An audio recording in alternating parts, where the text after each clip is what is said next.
You're now listening to the Palmetto Dugout Show, hosted by State Director Sammy Esposito, Associate Scouts Drew Stewart and Sean Smith, that discuss all things related to amateur baseball in South Carolina. Here are your hosts. Welcome in episode 86 of the Palmetto Dugout Show. Coach Espo is running a little late, but Coach Austin, how are we doing? It's a great day to be here.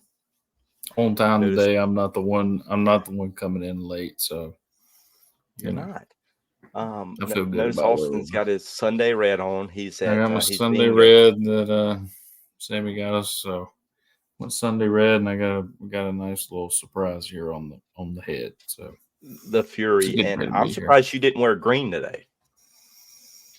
You know, I'll be honest with you, I don't have a lot of green.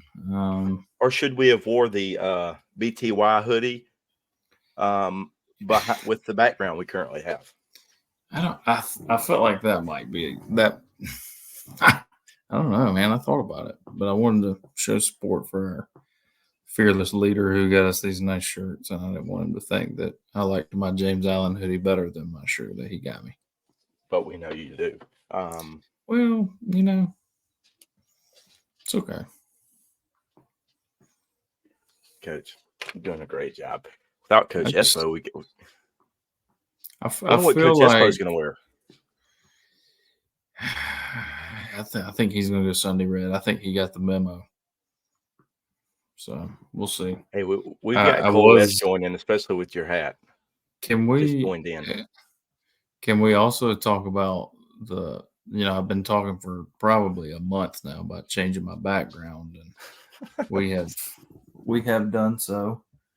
We got the ever lovely Ed Prescott Field, I believe, maybe stadium. I'm not sure which one it is, on the campus of the Lawrence District 55 High School, which could be a preview as to somewhere that the prep baseball staff might be going, and we got more details on that going forward. Prep Baseball SC is going to be everywhere this week, and we've already got one comment rolling in, Coach. It's our annual, or not our weekly comment from Lewis Williams of Let's Go Powdersville. Love it. Coach, it's state championship week. A lot going on. It's a big week. I think Is everybody starting tomorrow? Have they sorted out that mess that has been we haven't got series, that or mess. It has not been sorted out, and we'll get to that as part of a topic on. I'm just wondering I'm wondering on that. Like I know everybody was supposed to start it Saturday, or at least most of them were, and they got kicked to Monday because, as we know just as well as anyone, it rained Saturday, and it rained a lot. So I was just wondering, are they saying like, we're going to play Monday, or are we just they're going to wake up one morning, they're going to call Coach Hucks and say, hey, here's who you're playing, and y'all are playing today? Or I can't wait to see how this plays out. I'm excited to see how it's going to play out too. Just my 2 cents. Actually, I'm not going to give my 2 cents because you said we're going to talk about it later. I'll wait and give my 2 cents then. Yeah, we'll wait to take your 2 cents. And a lot of controversy in the prior week for high school baseball. I was involved in a big video that circulated Twitter. You sure was. You about got whooped. That'd been something. My question is, does it make you bigger and stronger when right before you're about to fight, you take your shirt off, or you're trying to? Is that like a thing? I've never been, never was, never, and hopefully never will be one to anytime something exciting is about to happen. So you know what? Before this starts, let me take my shirt off. But I do know there are people like maybe that's something we can get going on the podcast here. Right before we say something big, just take your shirt off. Take your shirt We off. try to keep it right for a big keep pick. We're going to take our shirt off. Yeah, we try to keep it PG for the kids, so we're not going to do that. Yeah, it's tough. As part of episode 86 tonight, we do have a special guest joining us in approximately about 5 minutes. As soon as they hop on, we'll bring him in. And the special guest is not Espo, even though he's late. And we'll have some state championship picks, 1A to 5A, as everything will, other than 5A, kick off tomorrow. Some big games upcoming, some conflicts of interest with 4A and 3A between me and Austin. But we'll see where the pick takes us. I'm taking the Fury. They're not even playing, but I'm taking them. I got their hat on. I have to take them. I thought maybe it might be better to wear the hat this week, though, since they're not playing anymore. I don't want it to look like I'm openly cheering for a team just because they gave me their stuff. So, I only cheer for teams that give me their stuff. I don't. I'm an equal opportunity cheerer. I don't know if that's a word, but it is now. And I don't know. I think, and I know you said before we got on here that the graphic was already out about the picks. There's a chance that there might be some. Maybe they'll switch. Certain graphics haven't been released yet, though. Well, I don't know. I thought the graphic got released. Is that not why Brittle was getting ambushed last night? That was for the 2A state. We got to check on Brittle's shins. Yeah, make sure they're still intact. Might send somebody out for a wellness check on Mr. Brittle. Poor Brittle.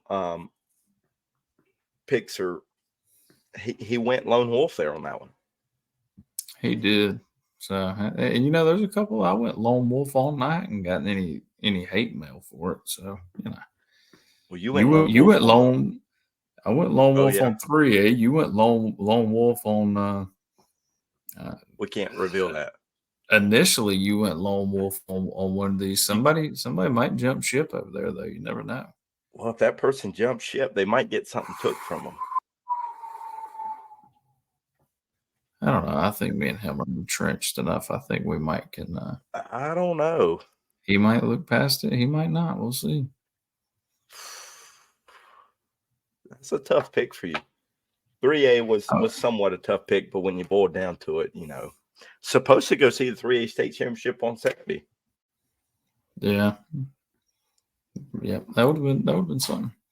So while we wait on Sammy, what do you what's your thoughts on who you got winning the ACC tournament? The ACC you think Tigers are gonna? I think the Tigers pull it out because of a bad pull, and then I think they match up with NC State, and I think they get in the championship game. I'll be there Friday. I'm going UNC in the ACC tournament. Who you got in the SEC tournament? Who you got in the SEC tournament? Give me the Vols.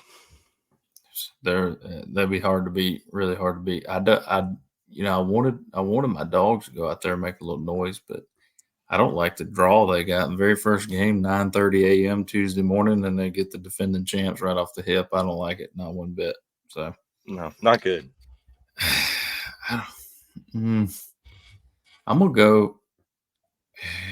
go A&M. I think A&M pulls it out. That's a bold pick. You want to go Gamecocks? Not a prayer. No. I mean, I think that's. I know from watching A&M several times throughout the year. I know that they can get hot, they can get cold, but I think they do. Just looking at the bracket of that tournament, you're probably going to have to win 5 games in 5 days. And from what I've seen watching weekend series, I can tell you for sure. In one day.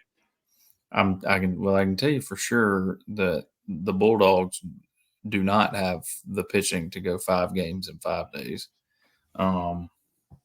They might be okay when they get into a regional if they can win those first two and get that day off to try to get their mind back together. But once we got to get about 4 deep down there, it gets real sideways. So I think the Gamecocks would run into the same thing. It's tough. Tennessee can definitely do it.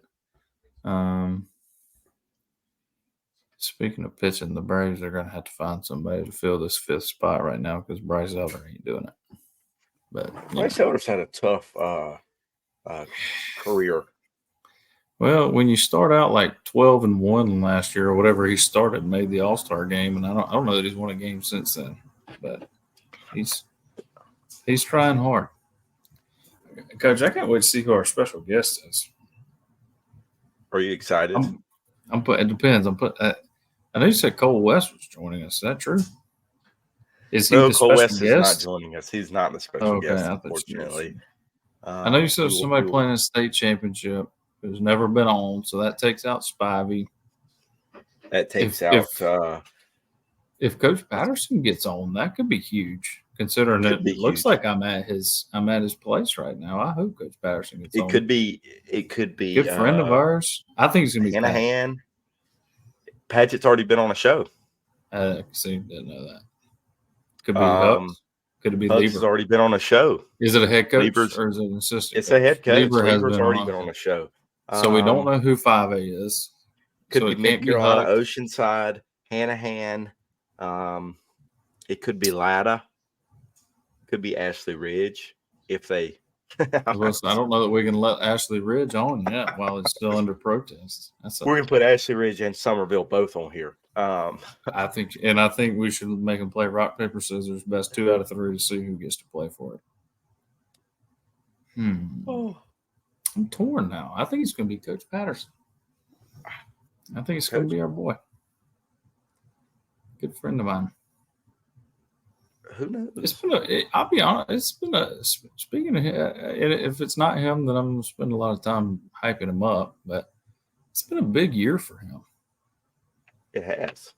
Yeah, I mean, we talked earlier in the year he won his 100th game, which I swear I think they miscounted somewhere because I think he won like 10 against me. I don't know how he just got to 100. But what was that hard?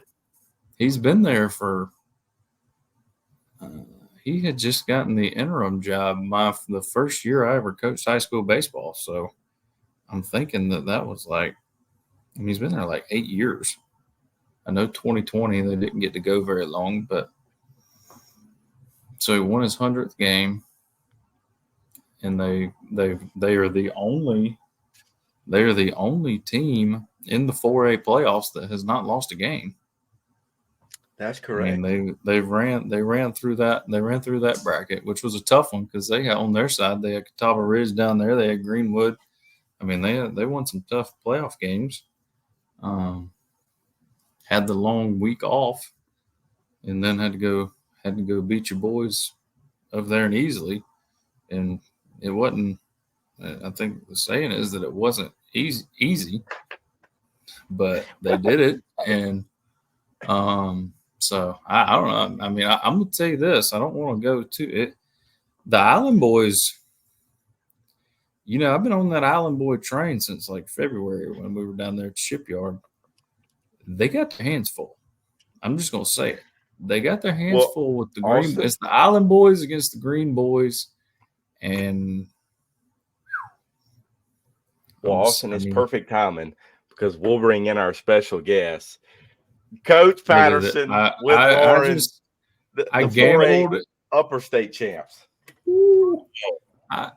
Coach, I gambled on who our special guest was. I had no previous knowledge, and I guessed right, and it was you. And I gave you a good minute and a half rambling of an introduction here.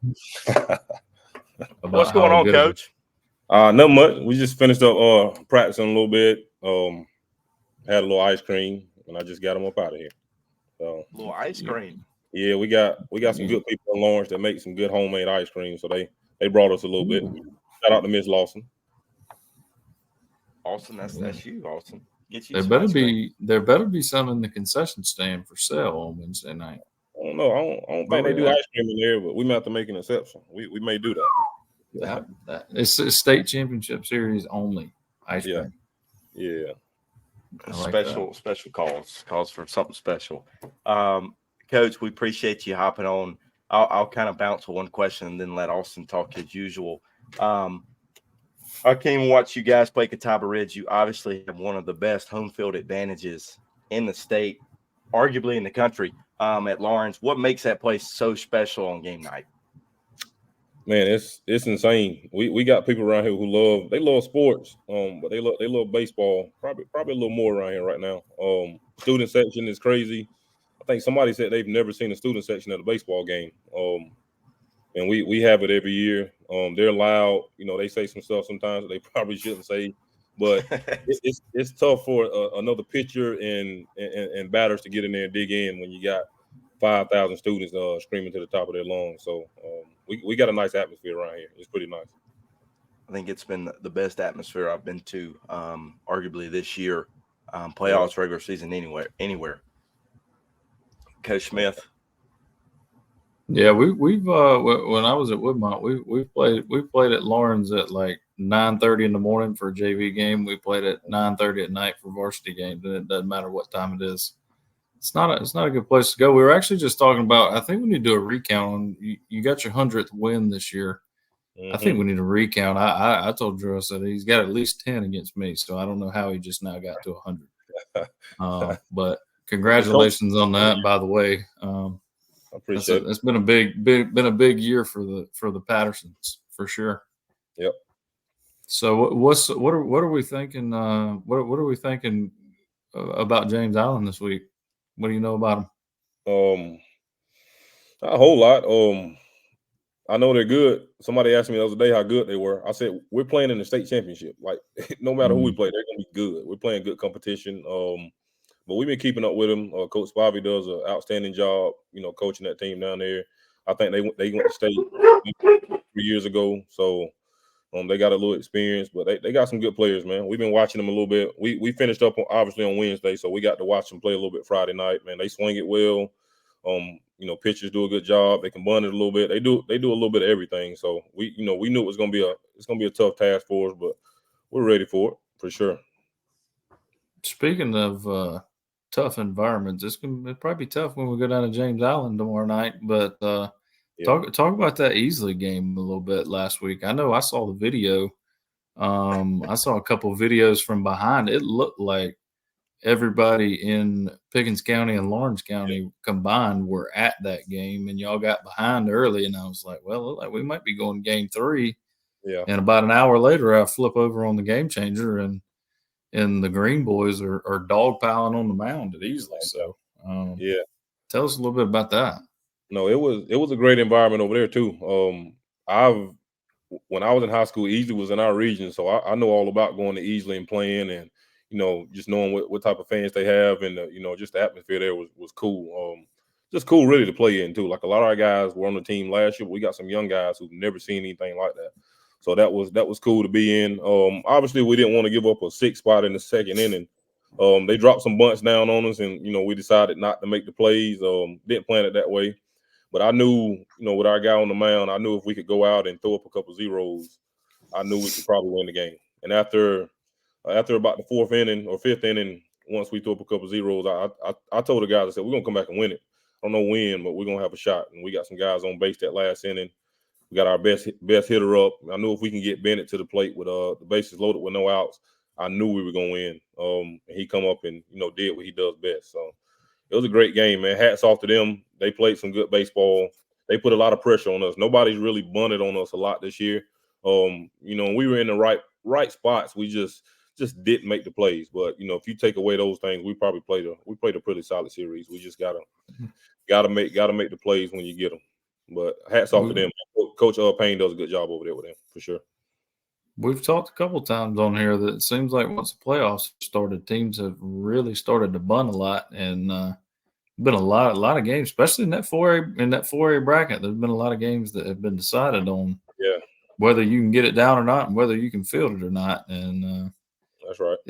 That definitely, like you said, just because you're getting the right spot don't mean you're going to get the guy out. So, but I am definitely looking forward. Not only just I think I don't know that we could have picked a better matchup for the state championship. But like you said, you got Bennett Edwards playing. He's playing good ball right now behind the plate. And then down there at James Island, I think I don't even know that it's fair to say that Mr. Rogers. I think he's seeing something bigger than a beach ball right now because he's hitting balls out of the yard left and right. So I'm not sure that'll be a for sure matchup that might, one way or the other, might decide that series is which catcher who can slow down the other team's catcher. Yeah. Oh yeah, for sure.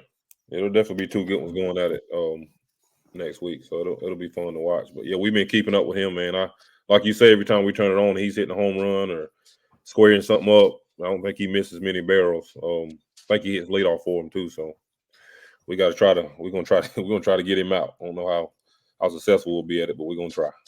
So, Coach, I asked Coach Spivey this a while back, and you guys had a huge season, successful season. How have you kept the guys motivated throughout the entirety of the year?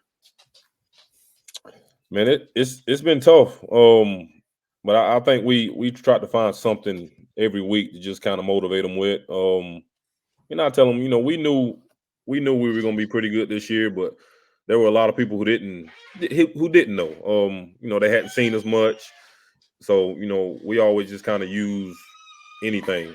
I've made up stuff sometimes just to try to get the kids going. We set out with some goals at the beginning of the year. We went down to IP Classic. We wanted to win that one. We finished runner-up. Wanted to win our region. Wanted to win our county championship, and we wanted to win the state championship. We obviously lost out in state last year, and we knew we had a shot to get back too. So I think from the jump, we had plenty of motivation, but it wasn't easy. Our guys stayed locked in. They've done everything that we've asked them to do since we started working out in August. Started practicing on January 1, and they've been locked in. Man, we got a good group. I can't take credit for anything this group's done. They've been locked in every single day, and it's really just because they wanted it. So hats off to our team, and they've done a good job. We got 9 seniors. Really a lot of good leadership. So those guys have done a good job this year. Yeah, no doubt. Coach Smith, you got anything to add here? Yeah, how many people are we expecting to be at Prescott on Wednesday night? I'm just trying to figure out what time I got to get there. Yeah, that's what I need to know. You might want to get here early. Probably the whole upstate. I know the whole city of Lawrence will be here. I've gotten calls all week. I bet I got 100 people tell me they're coming that I hadn't talked to in years. So we're gonna have a huge crowd. Looking forward to it. Obviously, we want to focus on tomorrow, but we're looking forward to playing a game here at home on Wednesdays. We hadn't played a state championship game here since 1990, so it's kind of huge. It's a huge deal for our people here. A lot of people have rallied around us this year. A lot of support. I can't say enough about the people in our town, man. They've done all kind of things for us this year. So we're looking forward to Wednesday. It should be a huge crowd for sure. And how many people are you taking on to James Island tomorrow night? Because I saw the picture of y'all after the game at Easley the other night. It looked like you had about 9 coaches and about 25 players. I was wondering how many you was going to take down there.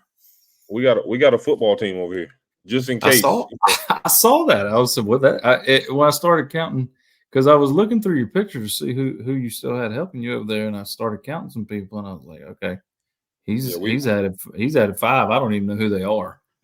So now we got a bunch of kids. We were gonna have a bigger team this year. We got 9 seniors, 10 juniors, 1 sophomore, and we brought up some freshmen dress out. We got a lot of kids, younger kids in our dugout who are gonna play for us next year. Who I just want them to be around it. My son's one of them. He'll be a sophomore next year. He's gonna play. We got a catcher, Tristan Busby, and a bunch of other guys who are going to get some varsity experience next year. So I just want them around it, to be honest. And as far as coaches, I got 9 coaches. We added 3 this year. I just hired a pitching coach, Hunter Norris. He's from Georgia, from Athens, went to Emmanuel College. He's living up in Centerville. We just added him. He's been awesome for us. I've had to do pitching myself here the last couple of years, and I don't like doing it. I like, you know, being with my fielders and hitters. I don't want to touch pitching. I wasn't a pitcher. So adding him was huge, and we added a former player, DeMarcus Sanders, and a guy from Clinton, Brad Shepard. But I put them all to work. A lot of people say we got a lot of coaches, but they all got jobs. They do stuff. So we don't just have just dead weight sitting around. Those guys do a good job. So, but yeah, we're bringing everybody, man. We're gonna bring the whole city if we can, for sure. I'm sure it's going to be a packed house down there too, but I know it will be at Lawrence. It's a packed house at Lawrence in the preseason. I've been to DP games at Lawrence. I couldn't find nowhere to sit. So yeah, people love their baseball around here. Yeah. So, well, that's all I got, Drew. But Coach, good luck. Congratulations on the season again. You've been at it for a while down there, and I know firsthand what it's like to come down there and play against you guys. And y'all got a really good program down there, and you've done a great job building that thing up, keeping it going. But congratulations on the season. Good luck going forward, and I'm sure this won't be the last we hear of the Green Boys. That's right. Appreciate y'all. Well, Coach, we'll let you bounce here, but like you said, good luck this week, and go get you a 4A state championship. Yep. Thank y'all, man. We appreciate it. Yes, sir. Appreciate you. Austin. I was right. I was right. You were right. But we've gotten the whole entire state championship staff here for the 4A on the Palmetto Dugout show with some interviews. And we're missing Espo. He's MIA. He hasn't returned my text messages. So, hey, who knows what happens? It's one thing to say that 7:30 is going to be pushing it, but I mean 8. We're pushing 7. Yeah, we're pushing 8. Yeah. We. I mean, I know his name's on the website, but we might just have to. Roll, man. Well, it looks like we are going to have to roll here. Coach, I thought about asking Coach Patterson what his thoughts were on the 5A situation, but I didn't know that it would be a fair to put him on that kind of spot. That we'll see. That's a tough spot. But hey, we'll jump right into the rest of the show. We'll see when Sammy gets on what's going on. So we have updated the dates, kind of. I'm not sure on some second games of the state championship series, but we start out in the 1A classification. Southside Christian will take on Latta. Coach, how about Latta beating Lakeview twice to win the lower state championship? How about that? That was impressive because I think we had all, and like everybody else in the state, had kind of went Lakeview in that lower state from start to finish, and they were sitting there at home having to get beat twice. And Latta did it. So, but the big thing is here that Latta, Coach, this is big, was a 4 seed in the playoffs. They finished 4th in their region. And here they are sitting in 1A state championship game. Yep. It's not how you start, it's how you finish. And they're coming in hot. However, I'll tell you what, they're coming in hot, but they're going to get a big old dose of Carson Bowman Monday night. Good luck. Yeah. That's a tough arm to face on a Monday night, no matter where you're playing, even if you're playing at home. Nope, so, Coach, do the Sabres win 3 straight state championships? I think they do again. Like I said, really good story for Latta coming out of like you said, 4 seed coming out of that bracket. Basically, probably more than likely been on the road pretty much the entire. I mean, for the majority of their playoffs, and they get to have a home game for the first game of the state championship. But like we said, they get a lefty that's going to be in the 90s with a freaking hammer coming at them, going to Wake Forest. Game 1 here, so I'm sticking with Southside Christian. I just think I think they're just too much. Not just Bowman, but that whole team. Coach Freeman does a great job over there, so I'll be surprised if they don't make it 3 in a row. Yeah, I don't see. I think this is a 2-0 sweep for Southside here. We'll announce Sammy's pick since we're just sitting here waiting on him. Sammy went Southside Christian. Blake went Southside Christian, and Coach Brittle went Southside Christian. So a Sabre sweep, looking for a three-peat for the state championship. Who knows, though? Latta's been coming back. They've had to they had to win 2 for the district championship and had to win 2 for lower state championship. They did it both times. So maybe they lose game 1 and come back and win 2 straight games. Who knows? Now, if they're playing Tuesday night, Prep baseball could be in attendance. But that is interesting to see Monday, Tuesday. I'd be shocked. I'm not sure if they're going to play Tuesday. I can't. Yeah, I'm thinking I wouldn't maybe think Wednesday. that Tuesday's going to hold, but maybe they know something we don't know. I haven't seen any updates on that, so that's why I'm sure they do. They know a lot that we don't know.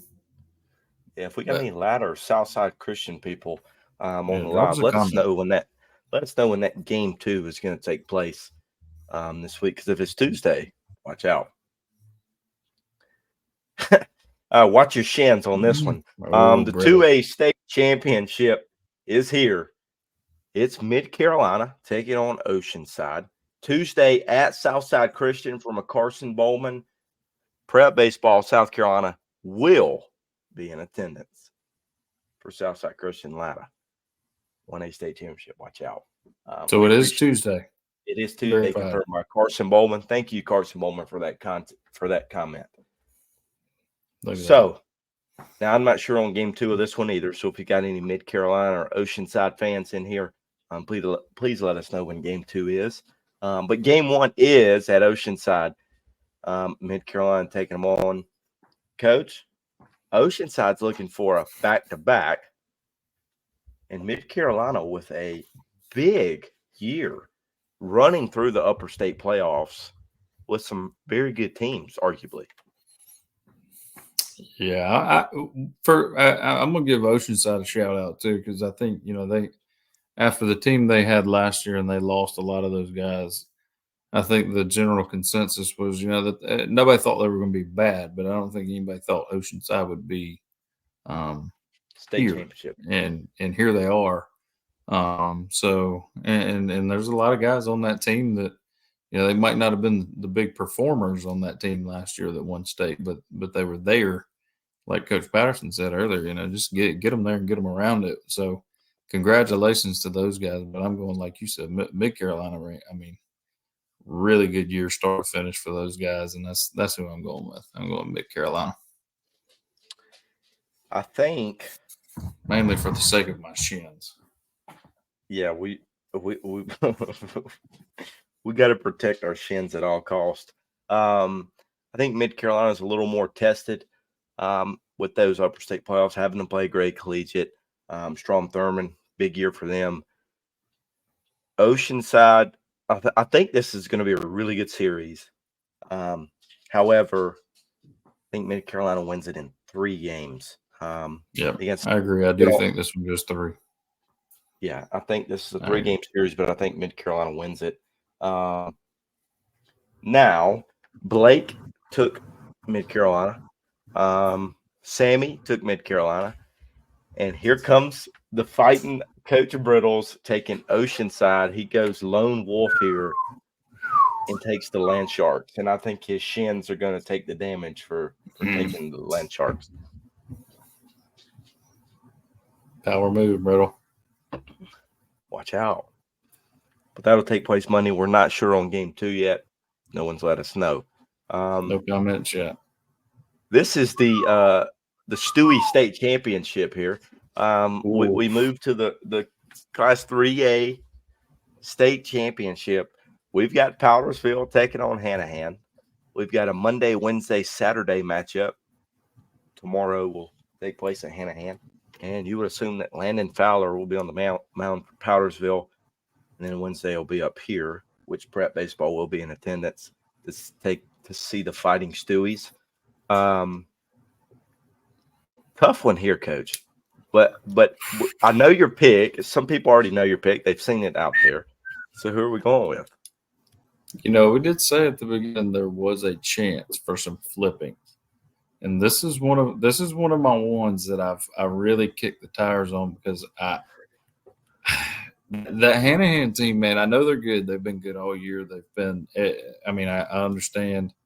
But here in the playoffs, they've had so many times where it was like, you know what, this is it. This is where they're going out. And, I mean, even look at, like, what they did to Dreer. Like, they were down, what were they down, like 7 runs in the 5th, 6th inning, something crazy. Came back and won that game. I mean, it almost seems like I don't know if it's possible for them to lose this year. But if anybody's going to do it, it's going to be the Patriots, and I'm sticking with my pick of Powdersville. The Powdersville has had a lot of big breaks this year. As long as Padgett's still got that mustache, I'm sticking with him. So unless I hear otherwise, I'm sticking with the Patriots. You know, I had someone text me and say it was a Powdersville person and say, I heard that Hanahan was unbeatable. Then I told that person, no, nobody's unbeatable. But it's the team Hanahan is not unbeatable. But if you're playing the Stewie Hawks, they're unbeatable. And I'm sticking to that for the Class 3A state championship. The Fighting Stewie Hawks go 2-0. I think Powdersville loads up, goes down there. They got Fowler going game 1. If they can take it, it's hard to pick against Powdersville with him on the mound. I understand that Hanahan's good, but just my thought is if Fowler's on the bump, they go to Hanahan, he wins that game. And I'm not saying, I mean, it's not a guaranteed win just because he's on the mound. I get that, but I'm not picking against him. So then you got now if you're Hanahan, you got to load up and drive all the way up here and play with your back against the wall at Powdersville, which is another tough place to play because people are going to come out of the woodworks to come watch that game, just like they were at every playoff game we've been to over there this year. So I don't know. I just think how about me calling this matchup before the first pitch was thrown this year? How about that? Yeah. It's tough to do. Congratulations. Yeah. I know. Congratulations. Thank you. But you, mid-season, you picked Sterling Coaxum to be the player of the year, and look here. You got hot. So I think you're going with Fowler. I'm going with Coaxum. I think Coaxum has a big state championship series. Powdersville has the best arm. Hanahan has the best player. I just think Fowler has the most chance to impact that whole game on Monday. But then he's done. But coach, some of us have seen Fowler very recently, and I don't know that argument is it's as good as it once was. Yeah, we'll see. But 2 Clemson commits will be going at it, Coaxum and Fowler. Yep, be interesting. We'll see we'll see them on Wednesday. They travel up to the upstate. Now, who's our other comrades? What they pick? I went Powdersville. Oh, I forgot about them. Sammy went Hanahan. Blake went Hanahan. Brittle went Hanahan. So we got a lone wolf in. So I'm on an island there. You're on an island. I'm by myself, man. Don't let me down. Here's the fun fact: every time I've seen Powdersville play, they're 6-0. You've seen them 6 times this year? I've seen them 6 times. Yeah. I've seen Fowler 4 times. Now, Coach Austin Smith's tough classification. The 4A state championship. We just talked to Coach Patterson. We've talked to Coach Spivey on last week's show. We've got Lawrence taking on James Island. Lawrence, the only team to not have lost a game in the 4A playoffs. James Island took an L early to North Myrtle and then beat the hell out of them the next 2 games. And now here they are matching up. It'll be a Monday, Wednesday, Friday series. Coach Smith, what are we doing? I think, guys, this might be one of the first episodes he hadn't wore that hoodie. I don't know. I'll be honest with you. I think he did it for a reason. When you sent the text the other day, you know, I want the record to show for all the people down there in Lawrence and James Island. I did not want to pick against either team to the point that I just picked both teams. I said it was a tie and immediately got a response that said there was not going to be a tie. My thought was maybe like, James Allen wins their home game, Lawrence wins their home game, and then something happens to where the high school league has to be in a debate for a week and a half over who's going to play, and then they can just stop. But that does not appear to be the case. So I have the James Allen hoodie. I've got Lawrence as my field background. We've talked to Coach Spivey. We've talked to Coach Patterson. We talked to Coach Spivey yesterday. He seems like it's just another day for him. I know if the team I was the head coach of was playing for a state championship, I would not have been at the Diamond Devil Scout Day out there in the rain, just sitting out here waiting, hitting ground balls to my boys. They probably would have had to lock me in a room somewhere and just give me enough food and water to make it to game time. But he looks ready to go. Coach Patterson's over here talking about eating homemade ice cream. He's not concerned at all. So both of those guys, I'm torn. I'm torn because I picked both these teams a while back, and I think my hope was deep down they're not both going to make it. And now here we are, and they've both made it, and I'm sticking with the Island boys. I have to. No. I can't get off that wagon. I can't. Oh, he did get off. I did. I had to stay with it. I'm sorry, guys. It's the Island boys for me. And again, I think it goes back to that game one is, we talked about last week. Lawrence is a tough place to go play. James Allen's not exactly you're not just going to stroll down there and I played at James Allen when I was in high school, and even just seeing some of the crowds. I think Blake's been to James Allen 12 times in the past week and a half. It's always full. Going back. So night game at James Allen. I don't want no part of that as the visiting team. I know they're going to get wild down there. It's going to be, I'm sure they're going to have their student section, just like Coach Patterson mentioned. It's going to be loud. There's going to be an assortment of things that are said that you probably didn't expect to hear at a high school baseball game. So I think James Allen gets that early lead because they're hot too. They lost that first game to North Myrtle, and then they came out and rode them 2 times in a row. Like you said, they got hot. Stowe Rogers is seeing the biggest baseball, I think, of anybody in the state right now.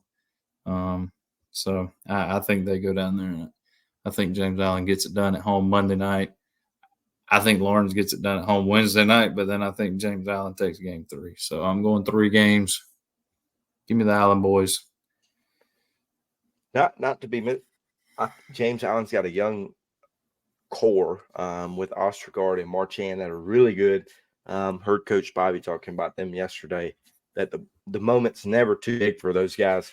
And they're going to need them to step up, or not step up, but continue what they've done all year in this state championship series. Now, before I continue here, I'll go through the other picks. Sammy went Island boys. Brittle went Island boys. Blake went Island boys.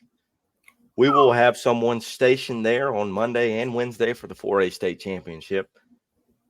We'll let you guess at who that might be on Wednesday. Looks like he might already be there.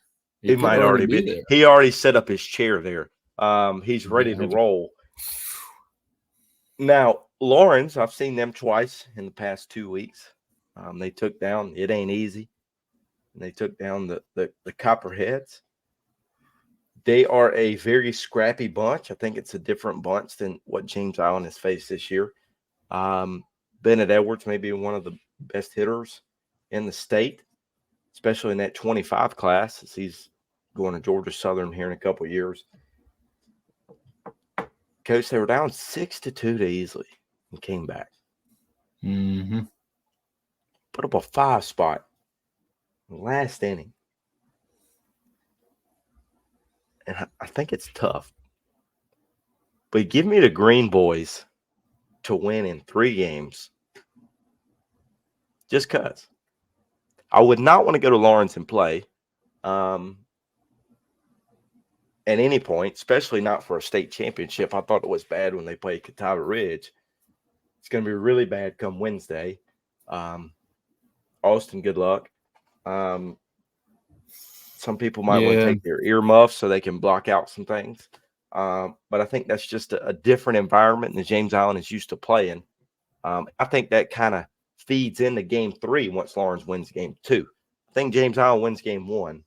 Lawrence figures it out. This will be an interesting one to see if they make it to game 3, what that neutral site would be. Well, you would think in between Lawrence and Charleston, you'd look at Columbia possibly, right? It had to be. And it'd have to be, maybe? They need to play at Founders Park as many people are going to come. Yes. I think if they played that game at Founders Park or even at the Blowfish Stadium, either one, I think between those two teams, they would sell it out. And I firmly believe that. Could be the best state championship matchup in any classification. Well, I'm looking forward to it. I know I probably did not make a lot of friends over there in Lawrence now that I have picked against them, but I think all the Lawrence people they liked me better than you for a while because I kept picking them to beat people that other people weren't picking them to beat. Now I've really got myself against a wall here where me and you have switched. Yeah, it's like so I think you're right. I think it's going to be one of the best state championship series that we got, and one of the better ones I think we've had in several years. So agreed. And one that we could see again. So give me the Island Boys. It was tough. Give it to me. I think you got to ride her till she bucks you. That's what the old saying. She's going to buck you on this one. Coach, at 8:09, I got a text from Sammy saying it would be 10 minutes. So we're 2 minutes away from that 10-minute mark. And we're headed to the biggest controversial state championship in the country. I can't wait to get into this. This is going to so let's hold our 2 cents for just a second. Let's wait until 8:20 to see if Sammy joins so we can all do this together. But as it currently stands, we're going to throw the appeal process out. As it currently stands, here's our 5A state championship. Now, notice the dates on our 5A state championship. They're all TBAs. Because as it stands, we don't know. And we'll wait on Sammy to join here to kind of dive in. But as it stands currently on what is on our screen, Austin, who is our 5A state champ? Well, I think that part for me is going to be easy because I'm going Lexington regardless. I mainly just have more. I have questions about the of a lot. I mean, I have tons and we'll tons of questions. I do think I think we picked Lexington here. I think it might have been when we did our mid-season picks. I think I went Lexington just kind of out of nowhere. Not sure why I picked them, but I'm glad I picked them because they've gotten hot. And we can go look at that, Coach. I think I picked picks. You took Lexington to win the lower state championship. Took them to win the lower state, okay, and the state championship. So we'll give you some credit there. That's why I feel like I have to. I have to stick with them, but again, that they have. I think they might be in that same boat Lawrence is in. I don't think Lexington's lost a game in the playoffs yet either, have they?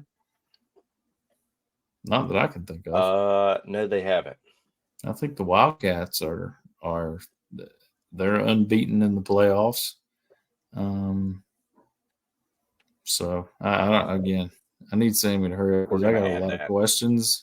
I got a lot of questions to ask, and I hope maybe some people this would be as good a time as there's ever been Tune in. on this Yeah. show Tune to in. drop some comments too. I think, tune in, but I also think we're going to need some comments here because not only I think do I have questions, you have questions.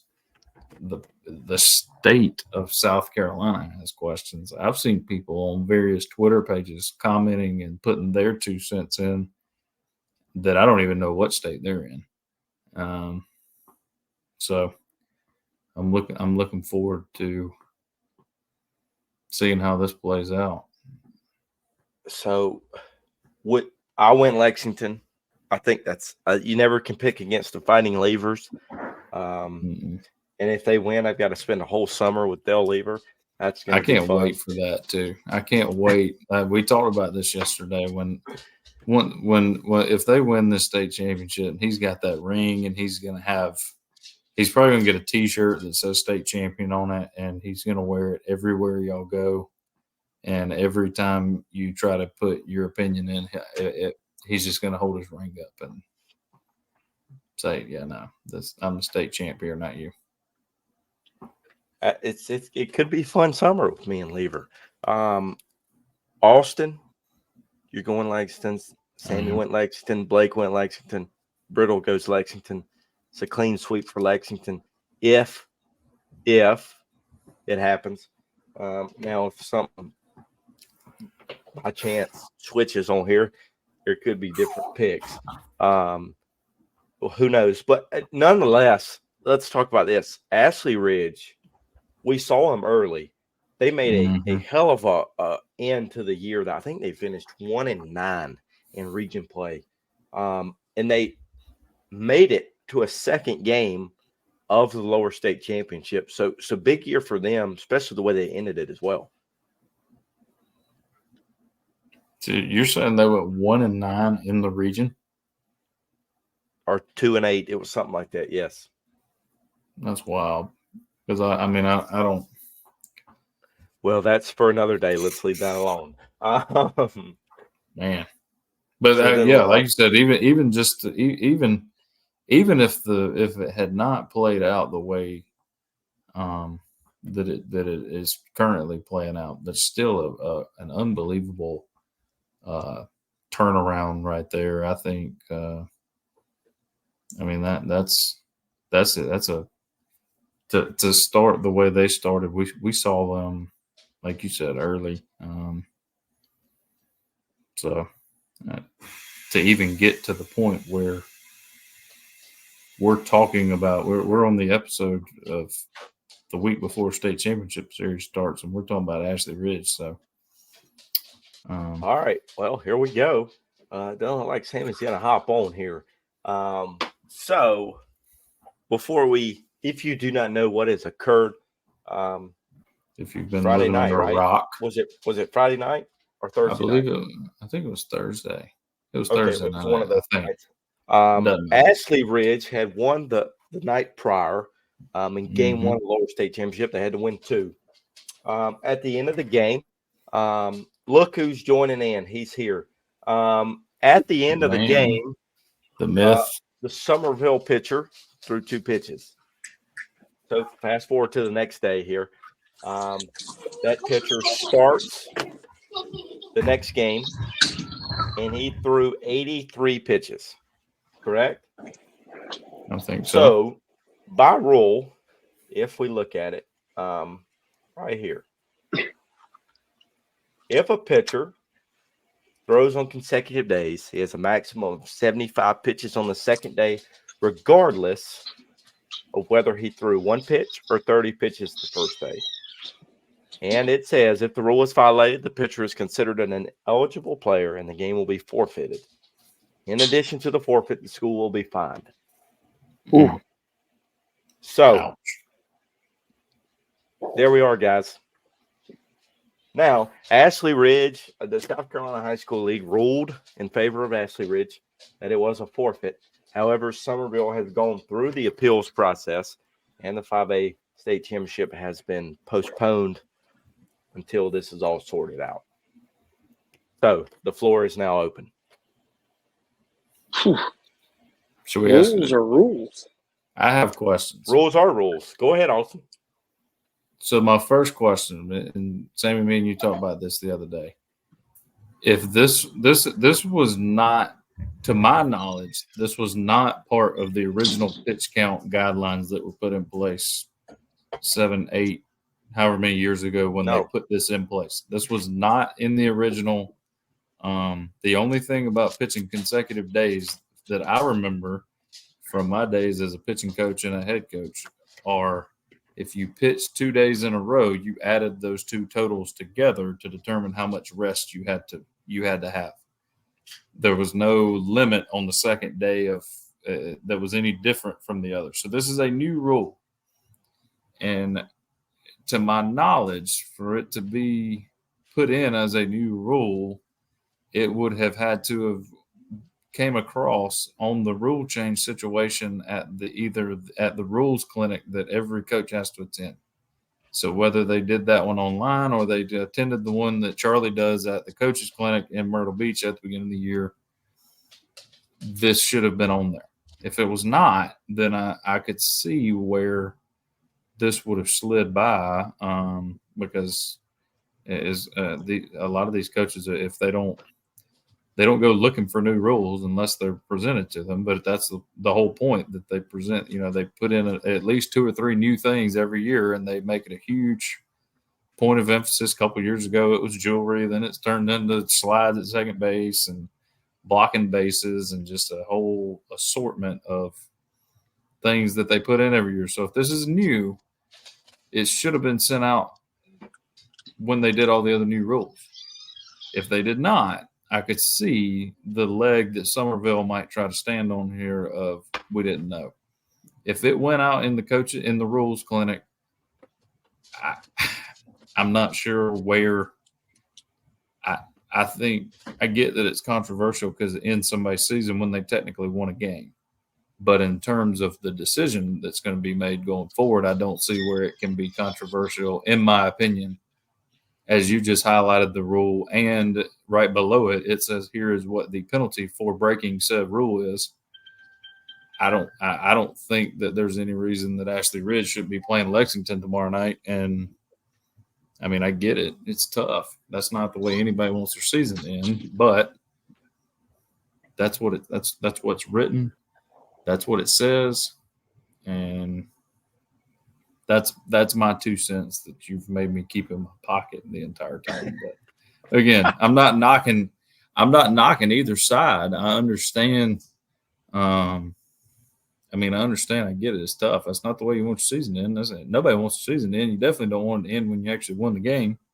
And I don't even think the rule. I don't even know that rule arm care wise. Due through 85 pitches in 2 days. That's not – we're still 25 pitches away from what he technically could have thrown total. So, I don't know. I just think if the argument is with the rule, you have an argument. But if the rule was put in place the way that it was and there's the penalty, I don't know what we're – I guess we're appealing just to appeal. I'm not sure. That's my question. I guess the appeal becomes of some rumors out there that are floating as maybe teams down that way didn't know the rules.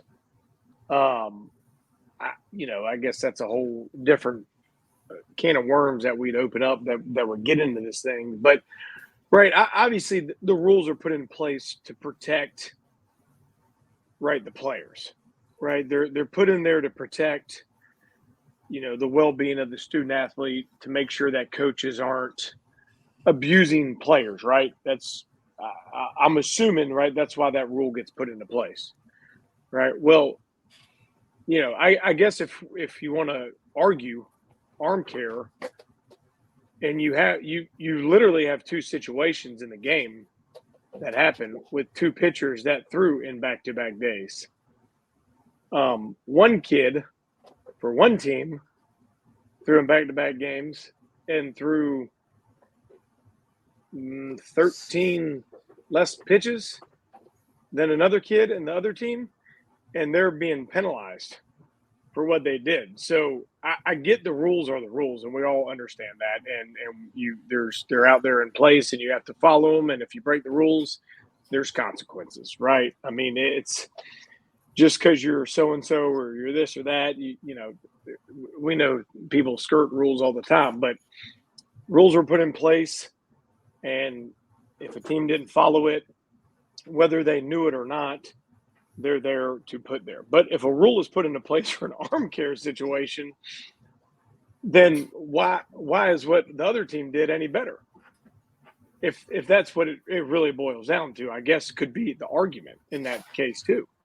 You're going, wait a minute, our guy who we're being punished for because we supposedly didn't know this rule threw less than the other guy did because he followed the rule and maybe by accident followed the rule. But follow that rule. That would, you know, could be playing devil's advocate on that one, right? I mean, we got no dog in the fight. I mean, whoever wins. We're gonna go out there and cover and try to highlight the players the best they can and highlight the teams the best they can and try to promote them the best we can to put them in the best light. But it's a tricky situation because my thought and my guess is the rule is put into place for protection of the student athlete. And let's be honest, you're never really ever playing back-to-back games in high school baseball unless it's a preseason tournament, which you're never ever really bringing guys back-to-back in that situation. In the end of February, beginning of March, it doesn't. That has no bearing on your season in the state of South Carolina. But you know, I don't know. It's tough. You hate it. I know the rule, you know, getting an update right here that the rule was created to keep a pitcher from throwing 30 day one and 110 games two, 30 plus 70 is 105, which gets you closer to the 110. You know, so getting a text right there for clarification of things. And right, again, the rule's created to protect those guys. And we get that. But there are two situations that happened in the game where they're very close into those scenarios, and the team's getting penalized because there's a rule, you know, and one team technically followed the rule and getting penalized. You know, Scotty Scheffler didn't follow a rule; he got penalized. You know, other guys did, and they didn't get penalized. That's how it goes. We switched it to Scotty. Oh God. God. Scotty Scheffler got. Never mind. Yeah. I would be interested. You know, I sent y'all a text the other night that said that not like 90% of the coaches in the state that could have happened to. I'll be honest with you. If I was coaching right now this year, it could have happened to me because I had no idea that was, which I don't have as much reason now to keep up with pitch count rules because I don't have to make that decision. But that is a new one. But like you said, the rules and the consequences are put in place. The overall rule of the consequence down there at the bottom that he went over, that's been the case from the start. You throw and this is not the first time that a playoff game or any game has been the outcome has been changed based off of a pitch count violation. I don't remember how many years it's probably been 5, 6, maybe even 7 years ago. I think it was Woodruff won got to keep playing in the playoffs because a team pitched a kid who there was some varying pitch count, whatever. And they want to play. A team had their season ended for the same situation. So I think that consequence is put in there. And I mean, right now that fine, if the fine used to be $500, I don't know what it is now. But I think the fine is the least of Summerville's concerns. But question, and obviously you hate it for the kids, right? You hate it for the players. You hate it for the. There's a handful. I don't know how many there are, but there's kids that their high school career ended, and you hate it for them, right? It sucks when it's all said and done, and we are in this situation where it's at. And it was supposed to be a doubleheader game. Does this rule, and this is my ignorance, so I'm just asking the question, does this rule apply if it's a doubleheader game? No, because the pitch count is not per game; it's per day. So if this scenario would have happened on that night, the back-to-back game, to my knowledge, he could have thrown, if he would have thrown two, and somebody correct me here if I'm wrong. Yeah, if he would have thrown two pitches in game one of that doubleheader, he would have been eligible to throw 108 in the second game. Okay. Because it's 110. Yep, because they put in several like specifications there. Because then about the time they put this in was the year that there was the kid in Georgia that threw right-handed and left-handed. And they wanted to know if he could throw 110 with one arm and one. So then it turned into it was 110 pitches per day. That was the daily limit, and it was on the body. It didn't matter which arm you threw it with. And then there was the J. Sub varsity was 75. It's just a whole. But I believe, to my knowledge, and I think that earlier in the playoffs, if I'm not, I was following along on Game Changer. I think it might have been Daniel Wren.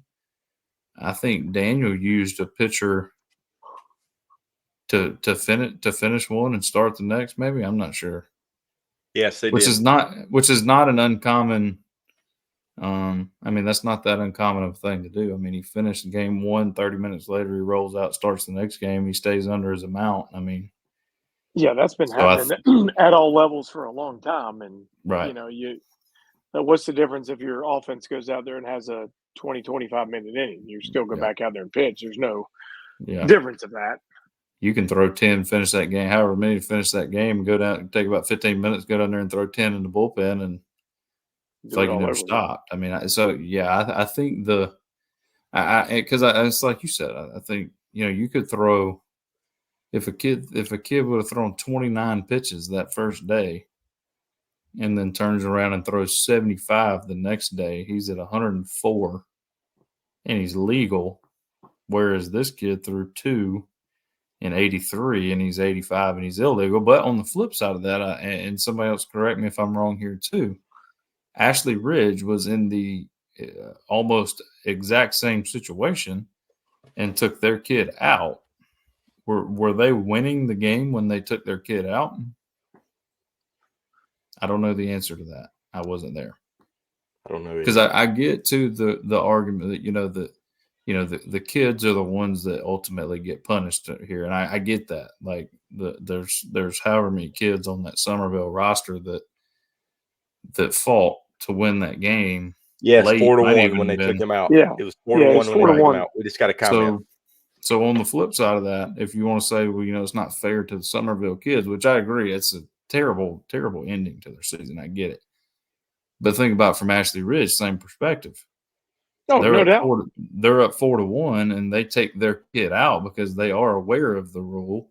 And so if the situation had not ended the way it did with Summerville, if Ashley Ridge loses that game, and like the actual box score says, well, then they're sitting here in the same boat that, our season ended because of a pitch count rule because we had to take our guy out. So, there's not going to be an ideal result to this. I think, just in my opinion, I think it's going to end up being Ashley Ridge because I'm not 100% certain what leg Summerville's going to have to stand on. That's just my 2 cents.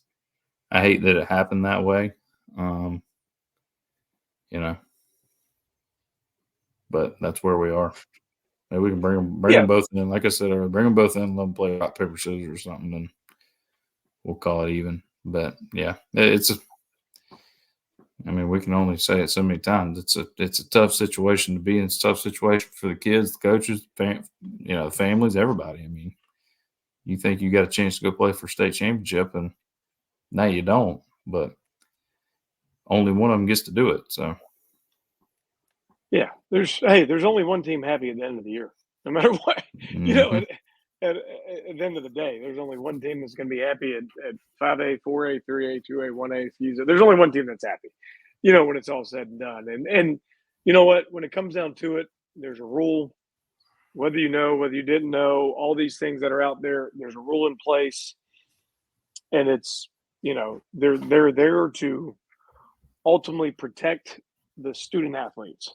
That's what they're there for. Whether you agree, disagree, it doesn't really matter. And it's going to put, they're out there to try to look after them the best they can, and you're not going to make everybody happy. It's can't ever make anybody happy.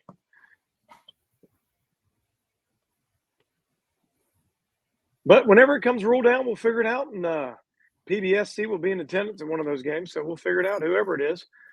Coach. Hey, now due to the fact that we've had some delaying, and I asked Coach Lever, he's asked if I was coming out day one on Saturday. I said, well, I can't. We got a big scout day. I said, but I'll come out there at the second game. Now we might be able to be out there in attendance first day at Lexington. So, Hey, you didn't catch the big news earlier. Prep Baseball South Carolina will be in attendance for the 1A state championship on Tuesday. Watch out now, boy. Watch So out. my last question I have about 5A, and I'll shut up. Damn it! I thought we were done. No, this is a serious question. This doesn't really have anything to do with which team or either. So they're appealing this. We don't even have a schedule for when they're supposed to play. I would assume they're supposed to start Monday. Would be my thought. Since the whole Not state was happening. flooded Saturday, if they go through the appeal and they say TBA. say they come out and say, right. So that doesn't answer my question. If they can they call the coaches of these two teams if they say, it's going to be Ashley Ridge? Do they call them and say, hey, y'all are playing tonight, or do they have to give them a day heads up? It's going to be a day. You think they have to give them a day? So the last thing I saw was there was supposed to be some press conference on Monday. So whenever, I don't know, call it's at noon. I don't know. I'm making up a time. I'm making all this You would up. assume Say they would it's at play noon. Tuesday. Would they go Tuesday or do they go Wednesday? I would say I think Tuesday, you go Thursday, Tuesday. Saturday. So the first game, That would be my regardless, bet. is going to be at Lexington, right? Yes, So 100%. Game one's at Lexington, Wildcat Park. Coach Hucks is flying them drone photos up there showing off Wildcat Park. It's going to be packed. So Tuesday will be popping on Tuesday. Whoever they're playing, it doesn't matter. Is assuming that the appeal and everything goes through, and they've made their decision on Monday. I heard it was We such would a big assume. game they were going to have a hospitality suite. Wait a I'm minute just now. thinking- Anything like Optera now? Anything like Optera? I think There's a it's taco hard truck. to- They had award-winning cupcakes in that booth. I'm going next year. That's a big deal. That's a really big deal. Award-winning cupcakes. Austin missed them. They was at would have Riverfront. they would have award-winning cupcakes.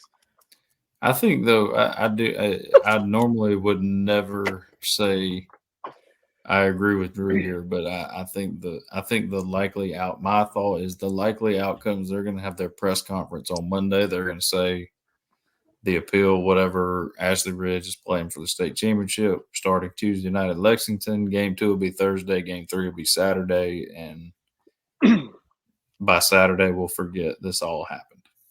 I think by We'll- Thursday we'll forget. We'll have some That's my thought. well-rested teams ready to roll. I'll tell you that one. And knock on wood, it looks like we finally got a week where it looks like the sun's going to be shining here in the great state of South Carolina. Knock That's on a some wood. shocker. We're I mean- still drowning from Yeah. Saturday. I think Co- my Coach, shoes are I'm still wet. I'm still trying to dry out equipment from Saturday. Yeah, we Just so you know, we got 'em. Prep Baseball South Carolina's equipment does work in the rain. We'll see if it works the second time. Yes. Yeah, It that's the worked problem. through the rain. We don't know if it works post rain. Not like a 3-hour rain and a heavy rain with that, along with some lightning bolts and thunder. Hey, we've got every state championship going to be covered except for 2A at this point. Maybe we can send Brittle to the 2A state championship game. Man. I think we're going to send them up to Mid Carolina, boys. Ooh. No. He's going to need hazard pay for that game. He's You gonna have to need wear a shin bulletproof guards. Bill's going to walk out looking like the home plate umpire if he goes there. The home plate umpire will finally get some heat off his back if Brittle shows up. Yeah. Those guys have had I knew we could find a way to get the umpire brought back in here after last week. I can't wait to see after how this week goes. What's going to be the controversial topic going every forward? week. Every week. I was involved in a controversial video. I think Stewie I'm was center point of this controversy. Every game I go to. You know, Coach Stewie talks about his days back in the day while he was nicknamed the Richburg Rocket. And I saw a little glimpse of him bolt out of a seam. He was tiptoeing out of there. When someone starts to take their shirt off, it's time to get out. Yeah. But then all of a sudden, next thing you notice, he's back in there getting the kids triple. He got it. He's Brett ready. Baseball doesn't miss a thing. We're not missing that triple. I don't care if there's shirts flying behind us or not. We're knives coming out, getting shanked, or what do we got happening? But Coach, we call that built different. That's what we call. That's a big move. If we don't have anything controversial to talk about, maybe we can proceed with our newly pitched idea that we have kind of piggybacking off of Netflix a couple weeks ago. We're gonna have the roast of Drew Stewart. Oh shit! And I can't wait. You're gonna have reduced viewers. Anybody who has anything funny they would like to say about Drew, I want you to start getting your lines, because once the season's over and we kind of hit a little period here where we have a week or two where we need something to really get the viewers in, and it might be subscription only too. You have to have a Prep Baseball subscription. We're going to do a pay-per-view only. It'll be on the Prep Baseball website, and it'll also we might get it on like Peacock or something. Peacock. The roast of Drew Stewart, which it'll be hosted by none other than Sean Smith. You might get some lines from some dangerous people, more dangerous than the people you're going to see on Wednesday night. Also, we're gonna see. I can't wait. I just hope everybody keeps their shirt on. I mean, if pay-per-view, you never know what happens. At that point, then the age doesn't matter. Coach Stewart, because right now this is kid. Easy now, easy. This is kid. What? This is kid. It's kid friendly. Kid friendly on the normal show at pay-per-view. Then it would not be, because it'd be 18 plus. Might even make it 21 plus. Maybe a 25 plus. You never know. Bump up a $9.99 fee to join the roast of Drew. Well, since it's going to be the roast of Stewie, then the pay-per-view fee is all coming to me. Company takes its share. Gosh. No, we're going to change the name of the show. We're going to change everything. It's not going to be affiliated with Prep Baseball at that point. If it's going to be through the subscription, it's going to have to be. No, Stewie Media. Stewie Media. I mean, Netflix and several other people got a cut of Tom Brady's money there. Just because Tom was the one getting made fun of doesn't mean he got all the money. Just because you're the one getting made fun of doesn't mean you get all the money. Well, who's the host? What are the chances? Sean Smith. I'll be the. He can't get onto my dashboard here, so no, I'm the host. What are the I'll be the host. Chances Drew could sit through that without having to pop back off though? Like zero. 100%. Because I would look at Austin, and you know what I'd say. And he can't. He thinks he's built different. He ain't built that different. I'm built big different. We would be two jokes in, and Drew would just fold. But here's the problem: when you make fun of me, you make fun of the Crotch Rocket gang. So I'd watch out. Here we go. I'm gonna be back up in the neck of the woods here later this week, so maybe I can go drop off. You better watch out. up there. Well, I went to Where did I go the other day? God darn it, y'all killing me. You know, Gotta go find it. y'all always talk about that Arby's in Clinton. I went I went QT to in the Clinton other Smoking day. Gringos on Saturday. Well, Coach, the now, QT They were in smoking Clinton some is white well people. worth it. the QT in Clinton is. I'm there. I was there today. Actually, I had to pick up my daughter there. It was met my mother-in-law up there. It's that QT is. It's a good spot. Good diet colas. Got a cola. I got a It's little a- coffee. Egg roll. Croissant. Ooh. No, it was 5 o'clock in the morning. I'm not eating an egg roll. I'm not 16. You ain't built that different. No, back in the day, I might could have stomached the egg roll for breakfast, but not now. Because that Mm. egg roll would still be out from 5 o'clock the night before. Yeah, that's exactly right. And I'm good. The QT switched over to the coffee where you press the button now too. Love it. That's what I'm all Sphinx for said. it. No, I went to somewhere else. I went to Stop a Minute and got my coffee. I know you always do it, but I need you to never call it Sphinx again. There's Sphinx. no H. There's no H in there. Where were you? Yes. In Egypt? Christ. Sphinx. I would, if we're gonna shout out places, that blue, what was it, Blue Market? Is that what we called that? Blue the something down there Egyptian- across from The Jamaican coffee. down there across from Cane Bay. Holy cow, they got Jamaican coffee down there. That was great. Right before we went Y'all through the might car have touched line. on this earlier while I was still at the PBL party. Fantastic facility, by the way, over there. The Oh, two yeah. fields. There's the a two quad softball down fields. there. Hey, by the way, big time for the cages. We'd have got nothing Covered. down there. Yeah. The covered Oh, we got- cages, able to They We get got in all four the heat. fields, 3 covered cages, bullpen mounds in there, fake Power. foxes outlet. or coyotes or whatever those Yes. things were Yeah, out there. Like, oof.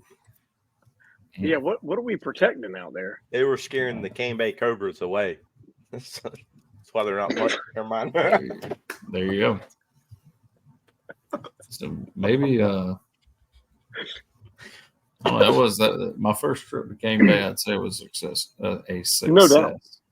Got home at 100% 6 o'clock. now. I mean, it was. Yeah. Hey, I need a good little bit evening. more sun to shine so I can go put some more equipment outside to try to dry. Mm. The Swift timing gates are still soaking wet.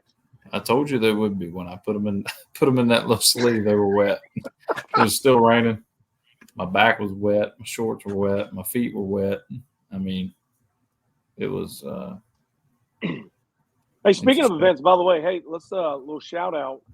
Border Battle, June 11th and 12th, sold out already. Sold that thing out last week. Us in North Carolina are officially sold out. So so we get to beat them again. we do get to beat them again. Another year of whipping up on the Tar Heels up there. But yeah, we've officially sold out both sides, North and South Carolina. So if you were looking to get in on that, then have to get in the waiting list and hope somebody backs out on that one. But obviously, you got the Team Carolina trials coming up down June 5th at it's not the Colonial anymore, the Coastal Athletic Association Conference Champions, right? The CAA Conference Champions College of Charleston. Big shout out to Coach Holbrook and the staff down there for winning that one. So we'll be down there on June 5th. And then our second Team Carolina trials will be at here at Columbia University, South Carolina on July 2nd. So both of those are off to a hot start with some great players already signed up for that. So those are huge events for us to help build our Team Carolina teams. And now not only Team Carolina, Team SC teams, where we'll for the Junior Futures Future Game team and our brand new Super Sophomore, along with our senior Future Game team that'll go on as well. So those are huge. And then we'll finish off that summer with our top prospect game back down in Charleston at the College of Charleston and not in the Congo line for you guys is hoping. Dang it. But Was looking hey, maybe forward we to get a hey, we lose the Congo line for Coach Holbrook's music. Maybe we can get him to strum that guitar. He might In center can. field. Coach, Then we can I go. work- We're going to get him to strum that guitar during the Team Carolina trials. No, If they I ain't think we playing. should have him live on the podcast and him just like do the intro with the guitar. Ding, ding, ding, ding, ding, ding, ding, ding. I don't know that he's I think one that's of a the, that's a banjo. banjo. That's a banjo coach. Oh, Wrong hey, instrument. same thing. Ding, Same ding, thing. ding, ding. He might But can play. He regard- might can play banjo. He goes and plays with bands. I want to see that live. We're getting him. He doesn't know this yet, and I know damn well he ain't listening to us. But he don't know this yet. But we're getting him to play some tunes for us, not only on the loudspeaker, but with his own guitar for us That's what we down there. need. He had a good And Austin playlist will miss last it. time we were down Austin will miss it. Austin will still be teaching. there. And y'all be down there churning butter, listening to Coach Holbrook. Ain't nothing better. Ain't nothing better. With a great Co- playlist. Coach, you Ooh. missed out on this. What I mean, Austin asked at the beginning of the show picks for ACC champ and SEC champ. mm, Who you got? who'd you go? Let me guess. You went with Clemson and Clemson. I went with Clemson and Tennessee. He went all orange. Austin went North Carolina and A&M. Ooh, two good calls. I'm gonna go Tennessee, and the SEC, and I'm gonna go.